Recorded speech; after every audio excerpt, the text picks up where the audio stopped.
Well, I'm Robert Smith. I go by Bob and Robert Smith III.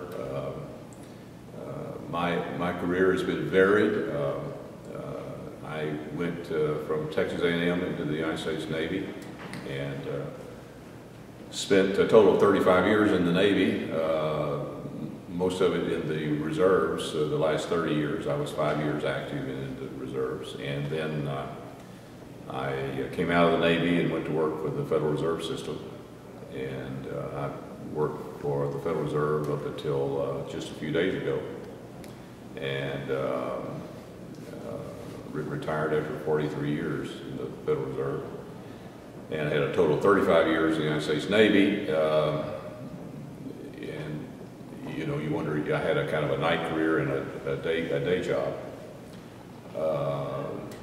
So I was very lucky to have the opportunity to serve the Navy and to serve the country in the central bank of the United States. So kind of an unusual marriage of things, but really it comes together in a strategic sense, because there's nothing more important than economic growth and economic prosperity, and to ensure that for Americans and for this country, it's almost goes without question, you have to have a strong national defense. So if you're going to have influence in the world, you're going to be able to bring leverage to those ideals that Americans really stand for. You need to be able to back it up with strength. So those two things really fit together. And then more recently, I've been asked to go to the Texas A&M University Galveston campus and be president of the Galveston campus. So I've gone full circle, going back to the waterfront from my original Navy experience, coming back to my old academy, and I feel fortunate at this age particularly to be able to work with some young people again, and some will be some of our future leaders. So it's a win-win for me anyway.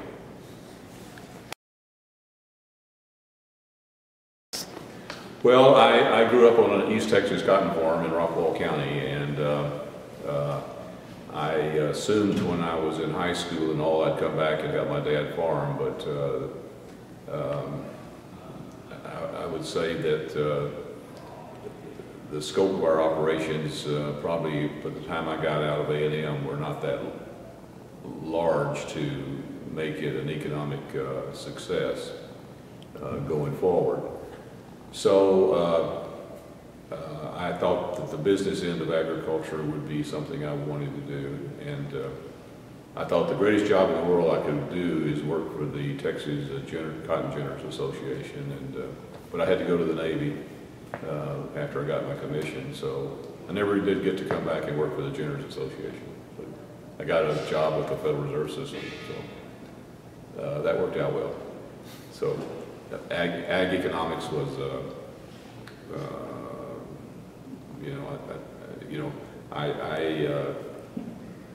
lot of my classmates are engineers, and they were all smarter than I was, and I just figured I better let them go on and do the engineering piece of, the A and the M, and when I was here it still stood for agricultural and mechanical. So we weren't a university yet, so I actually graduated from the Agricultural Mechanical College of Texas.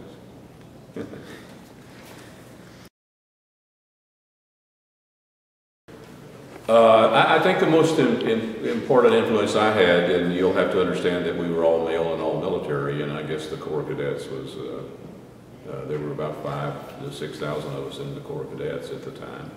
The only people exempt from compulsory military were veterans and those who were disabled in some fashion, health-wise. So, but the Corps Cadets was a laboratory in leadership, and so I think the Corps benefited me greatly, and also clearly I had some great faculty that influenced me. Half dozen or so professors. Dr. Timm was our department head, or our chairman of our department, and he was a great man and a great leader and inspiration to all of us. Well, I think the military experience, it orders up discipline and orders up excellence, and if you've followed the institution within our public services that probably has the highest respect by the average American, it is the military departments. And I think it's because they're striving for excellence, and so you know, we have the best armed forces anywhere in the world.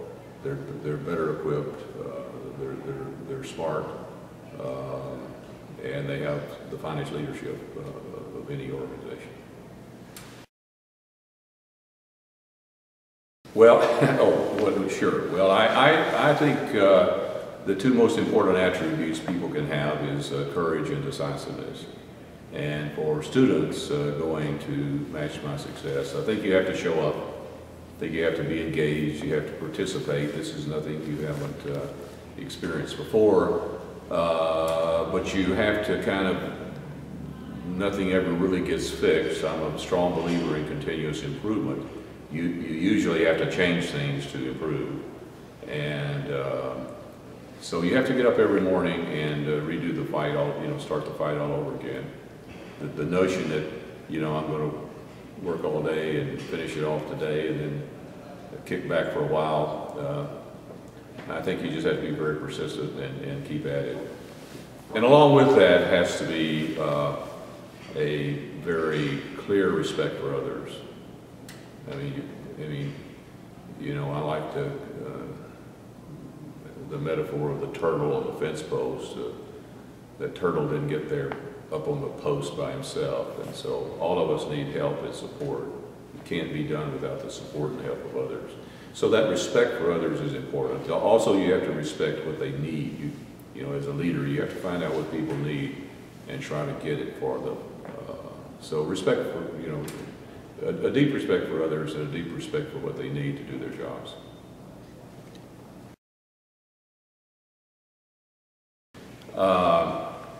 Well, I've always been lucky in that sense, and I think you need to enjoy work. If a person doesn't enjoy work, then I think you really have to really think about this thing. I don't think anyone should do things that they don't enjoy, and I think that's a big piece of success, because work. I never fashioned it as such as work. I always look forward every morning to getting up and going and engaging people and working with people and doing things. So a young person needs to find something they really like to do, and the monetary piece of it will fall out one way or the other. But if you work a career in something that you really don't enjoy, I think it's a cumulative effect on your whole nature and the person that you want to be. So if a person's doing what they enjoy doing, then I think they're going to get the enrichment out of life that they pursue.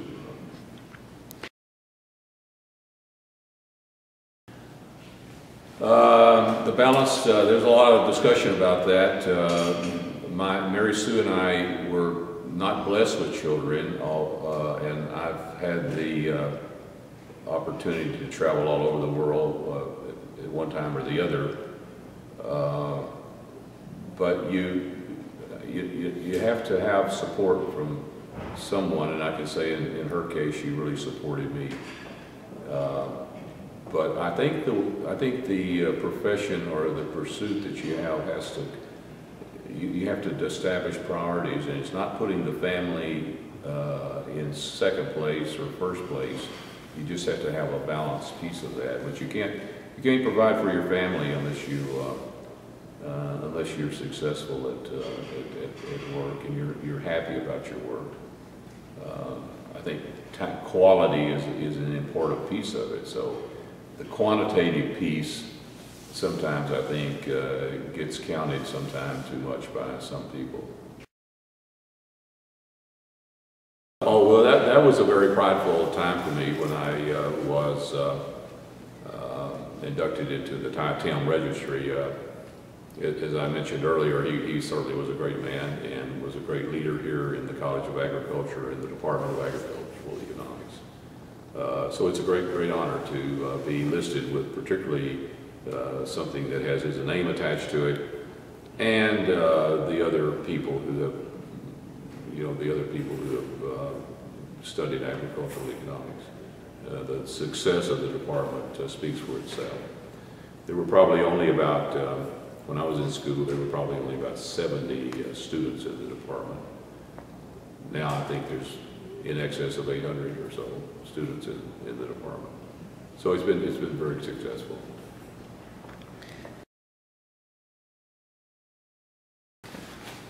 I would just say that you've gone to one of the great universities in the world.